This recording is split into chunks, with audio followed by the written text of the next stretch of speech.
Hey Farm Fam, it's Todd from Headwaters Homestead. Today has been a great day on the homestead. We got out and got a chance to work in getting the garden beds ready for planting. Some of our cold weather crops are already in the ground, and we've got most of the beds ready for when we go to plant the rest of our crops. Probably still will be several weeks before we get a lot of those in. Our last frost date here in Hartville, Ohio is April 30th, but really anywhere up to Mother's Day, we can really kind of expect the possibility of a frost. Everybody's chatting away back there. Personally, I like to get stuff in the ground just before the Memorial Day weekend. Just less of a chance of a freeze that way, but that does make for a shorter growing season. So the things we can get in, we're going to get in the soil as soon as possible. I didn't get to shoot an intro video this morning, but I do want to take some time just to say hey and give you an update of what we've got going on. Hands are good and dirty, been in the earth all day long. So here's what we've been doing to get our beds ready today, along with a few of our favorite tools that we use here on the homestead. Thanks for checking us out.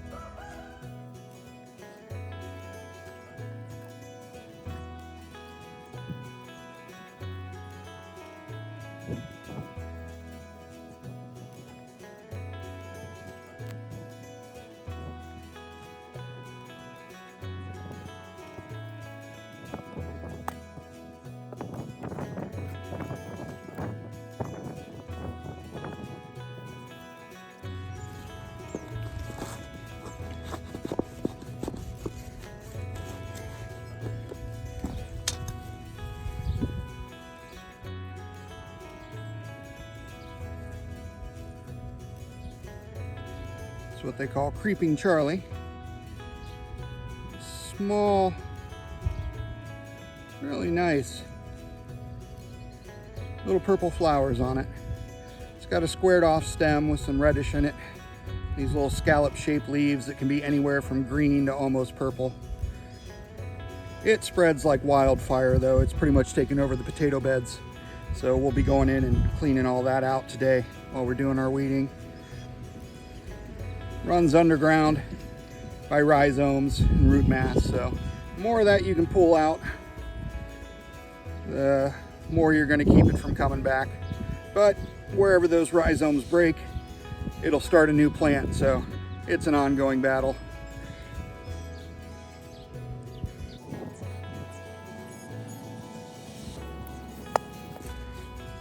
There's a nice big dandelion.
Probably the three biggest offending weeds in the garden each year here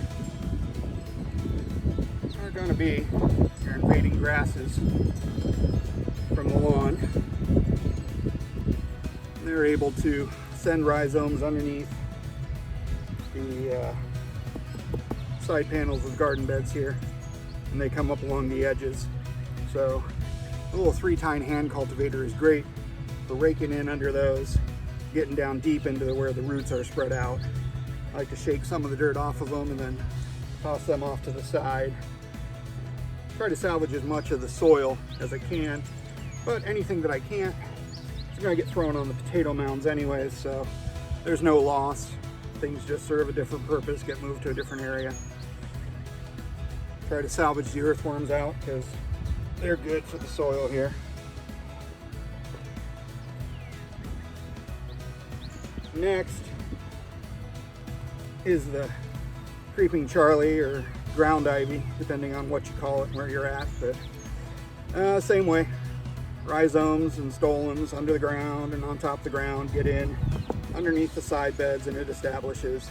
It makes a real thick mat and a thick mat of roots. Unfortunately, the roots in these, when you break them off along the stolons or the rhizomes, they'll start a whole new plant. So even though I shake some of the dirt out, a lot of those get tossed into the potato mounds just as they are.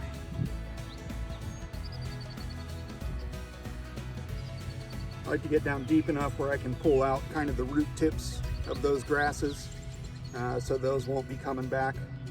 These are just up to the stalk and crown. But that's why the 3-tine cultivator does a good job of getting down deep and loosening those up so you can pull them out freely. And then the third one, most years, is the dandelions. They've got a long central taproot. That's where the hori knife comes in handy. You can dig down deep and get a lot of that taproot, if not all of it. If you loosen up the soil enough with the ground cultivator, they'll pull right out. It did rain just a little bit yesterday, maybe 1/4 of an inch, and that was just enough to loosen up the soil, make it good and soft, so these are pulling out nice and easy. One of the things you'll find sometimes are little grubs like this guy.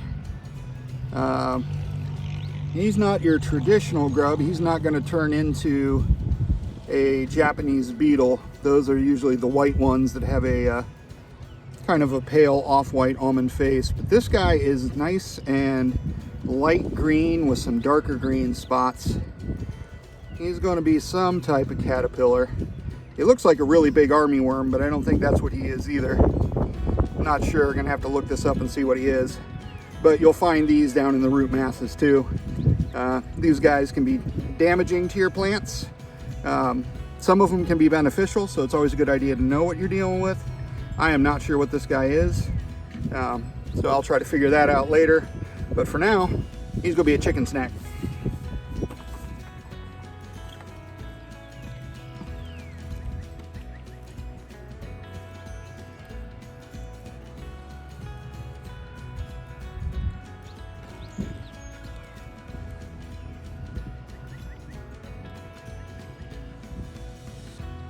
Generally, wherever I encounter resistance of root masses, I'll go down through and I'll rake that out real good.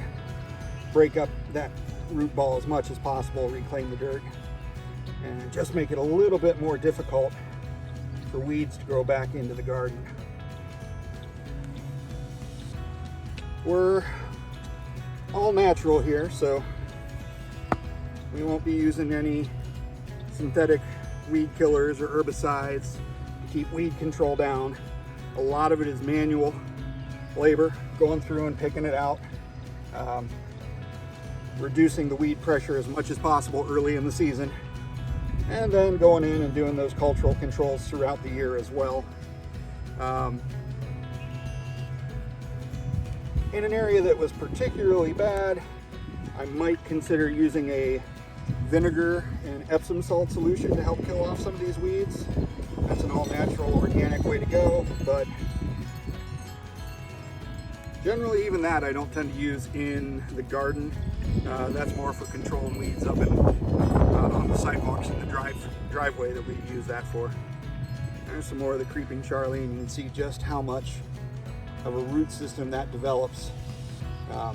Getting in there and breaking that up, reclaiming some of that soil, and then throwing the rest of it in the compost pile so it can break down and be beneficial is what we're aiming for here. Find some clumps of clay every once in a while. Go ahead and break those up too, loosen them up in the soil.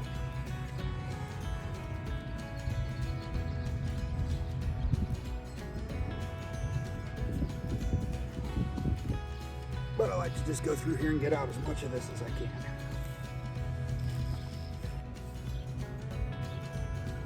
Oh yeah, there's a good root ball.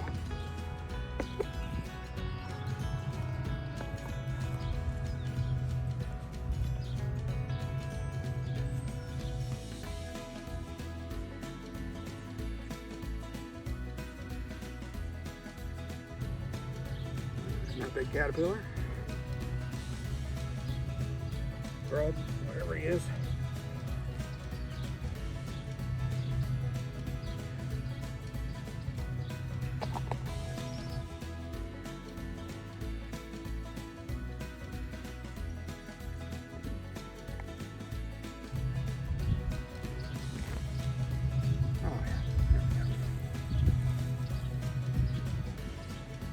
Yep.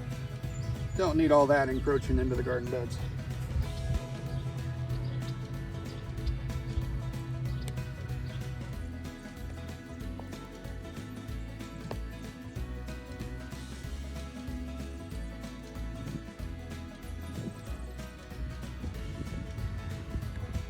Just as a comparison, this is how these beds started out. You can see there's 2 or 3 inches of board above where the soil is.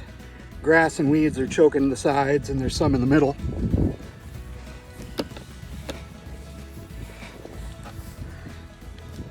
And while we might end up topping these beds off with some additional soil, I want to show you what happens when you go through and hand weed out the weeds along the edges, and then take a broad fork to the soil, run over it with a garden weasel, and then finally rake it clean on top and level it out to get it ready for planting.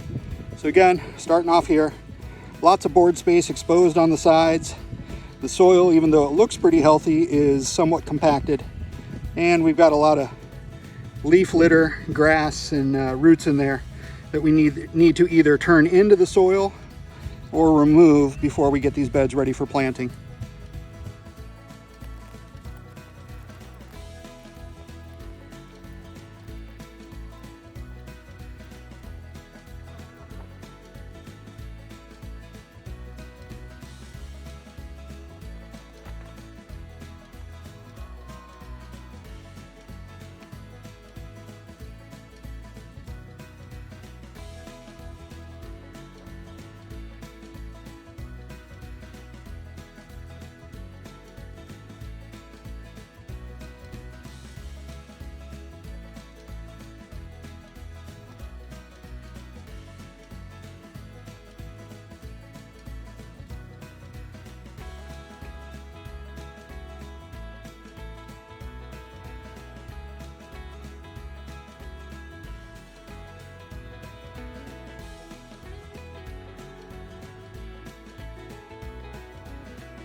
All right, so I've had a chance to go over those beds, really loosen up the soil, till it a little bit, and then rake them out.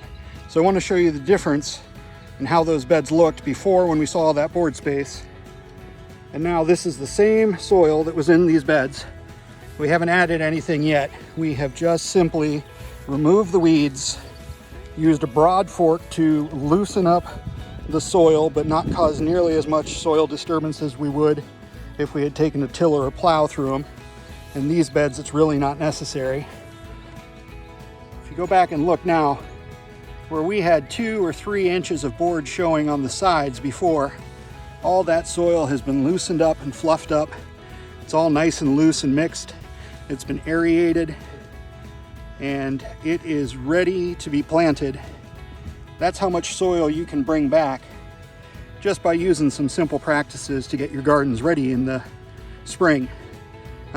We will probably come back and top dress these with a little soil and compost and manure mix just to add additional nutrients into the soils without using fertilizers.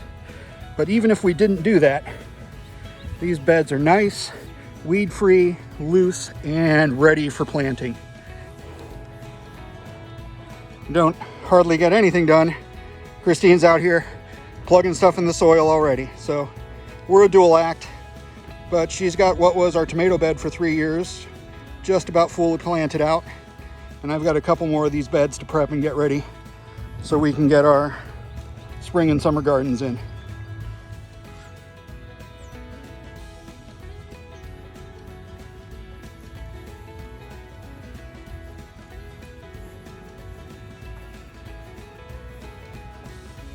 Got the green stalk all planted. The big main bed that's been tomatoes for the last 3 years is now going to host a variety of beans, onions, and maybe some Malabar spinach. Got our little bee waterer out for the bees that are up and about this season. We got that bed all ready today. This bed down here. Potato beds are going to get turned back in tomorrow and re-amended. Some of our asparagus did not fare well with the last hard frost, but some's already coming back up. Another bed that was prepped today.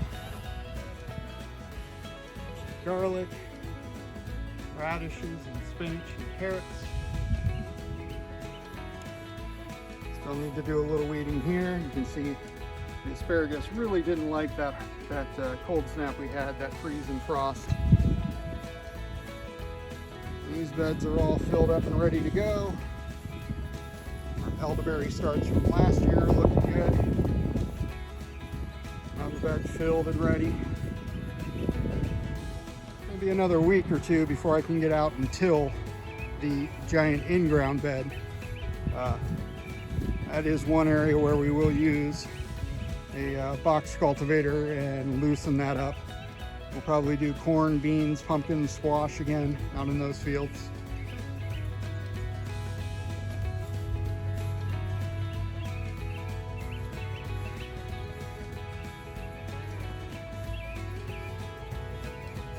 Cleaned up the ground cherry bed today. It's all ready.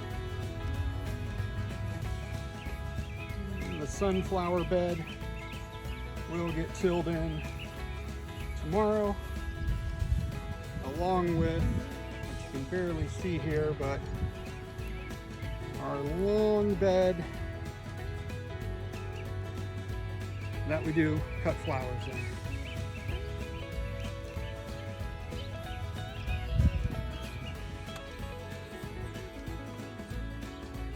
in. All right, so again, real good day here on the homestead.